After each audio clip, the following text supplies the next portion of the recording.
Students, हमने previous videos में discuss किया है the concept of complex slope और मैंने आपको ये भी सिखाया है कि अगर आपको कोई लाइन की इक्वेशन गिवन हो इन कॉम्प्लेक्स फॉर्म तो आप उसका कॉम्प्लेक्स स्लोप कैसे बता सकते हैं।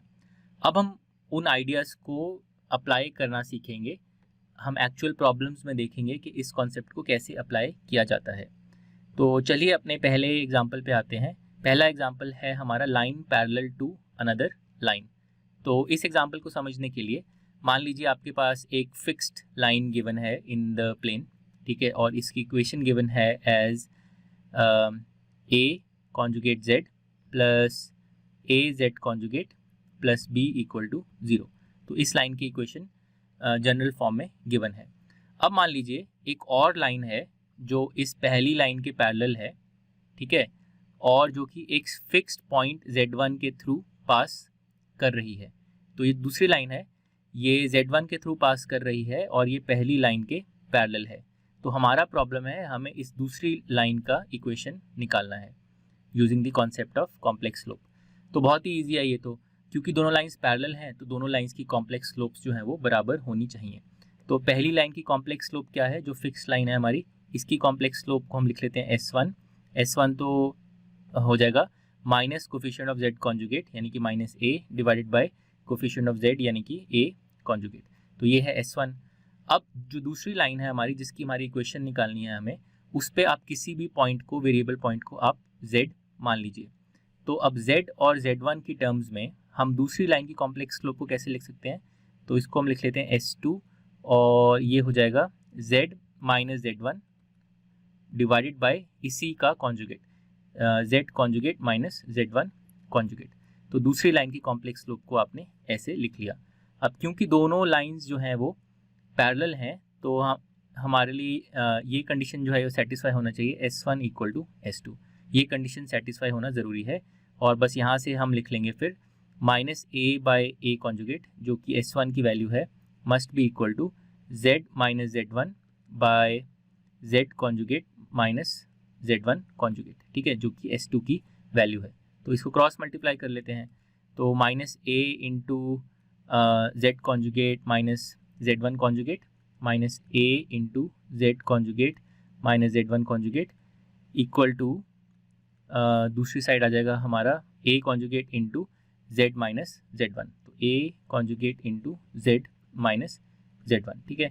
इसमें ध्यान दीजिए जो हमारा वेरिएबल्स है हमारे Z और Z कॉन्जुगेट जो है वो वेरिएबल्स हैं, ठीक है। तो वेरिएबल्स को पहले लिख लेते हैं, अब थोड़ा इसको रीअरेंज कर लेते हैं। तो मैं इसको लिख सकता हूँ A कॉन्जुगेट Z, ये मैं राइट साइड से ले रहा हूँ टर्म, और फिर लेफ्ट साइड से जो वेरिएबल टर्म है वो आ जाएगी plus A into Z conjugate, ठीक है।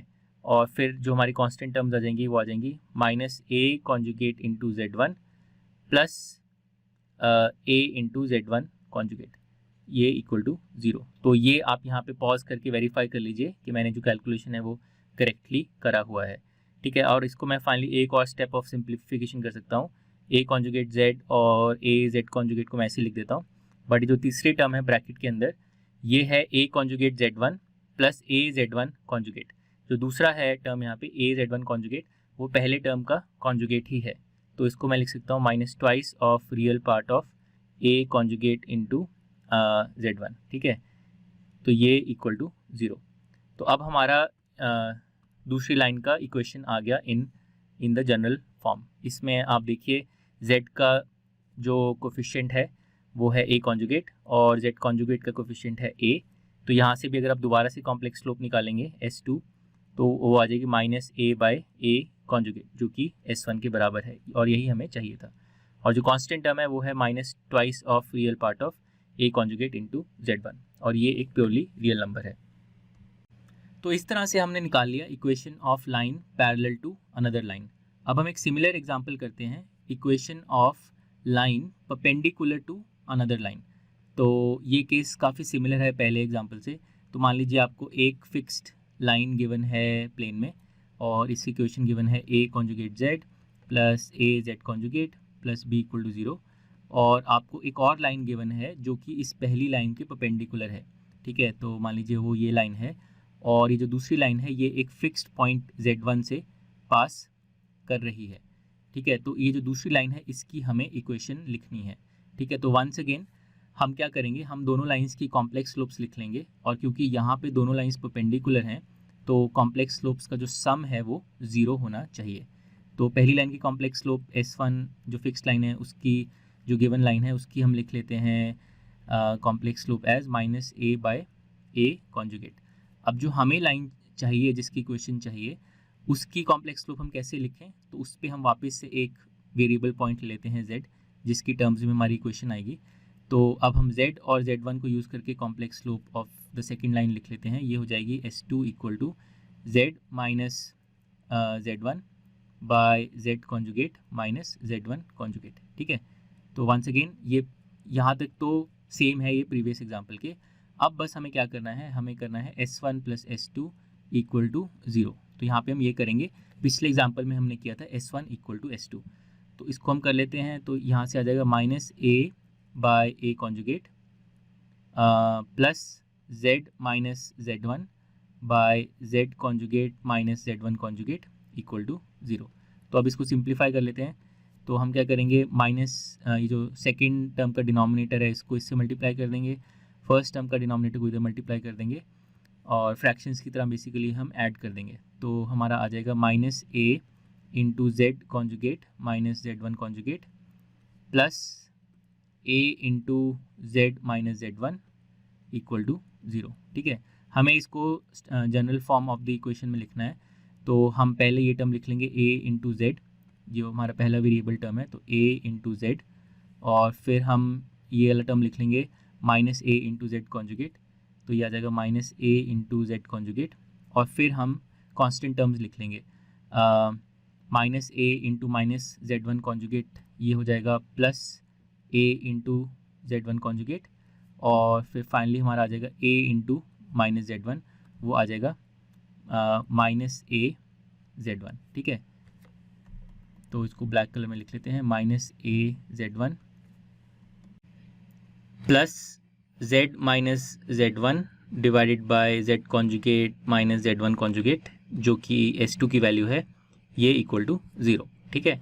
अब इसको सिंप्लीफाई कर लेते हैं, दोनों टर्म्स को फ्रैक्शंस की तरह ऐड कर लेते हैं। तो ये डिनोमिनेटर को इधर मल्टीप्लाई कर देते हैं और a कॉन्जुगेट को इस टर्म से मल्टीप्लाई कर देते हैं। तो हमारा आ जाएगा -a × z conjugate minus z1 conjugate, और फिर आ जाएगा +a conjugate × z minus z1, ये = 0, क्योंकि जो डिनोमिनेटर है a को अगर मैं इस ब्रैकेट से मल्टीप्लाई करके और फिर राइट साइड ले जाऊं तो राइट साइड पे मेरा 0 आ जाएगा, ठीक है। अब हम बस वेरिएबल टर्म्स पहले लिख लेते हैं। तो वेरिएबल टर्म्स होंगी a कॉन्जुगेट × z और -a × z कॉन्जुगेट। तो इसको ऐसे लिख लेते हैं, a conjugate × z minus a × z conjugate, और फिर हम लिख लेते हैं कांस्टेंट टर्म्स। कांस्टेंट टर्म्स क्या हो जाएंगी, a कॉन्जुगेट × -z1 और -a × -z1 कॉन्जुगेट।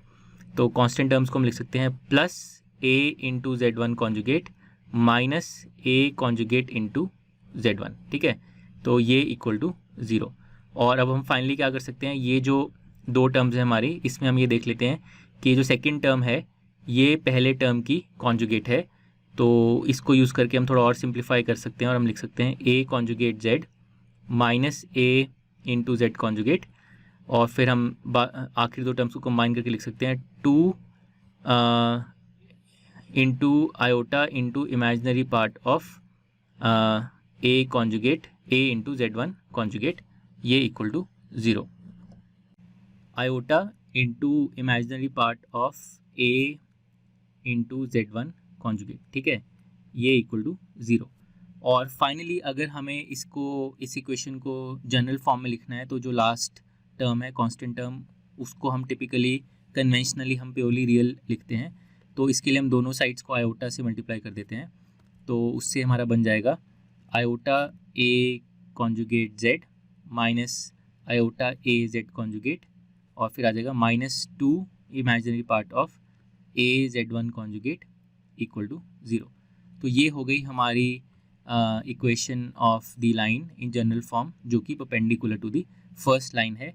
इसका अगर आप इस फॉर्म से अगर आप कॉम्प्लेक्स स्लोप निकालें वापस से, तो S2 हो जाएगा, क्या हो जाएगा S2, minus of the coefficient of z conjugate यानी कि minus iota a divided by the coefficient of z जो कि हो जाएगा आयोटा a कॉन्जुगेट। तो ये कितने के बराबर आ जाएगा, तो ये हो जाएगा माइनस माइनस प्लस हो गए और आयोटा आयोटा कैंसिल हो जाएगा, तो ये हो जाएगा a बाय a कॉन्जुगेट। तो S2 है आपका a बाय a कॉन्जुगेट और S1 है आपका minus a by a conjugate. तो वंस अगेन यहाँ से कंफर्म हो गया कि S1 प्लस S2 जो है वो 0 है।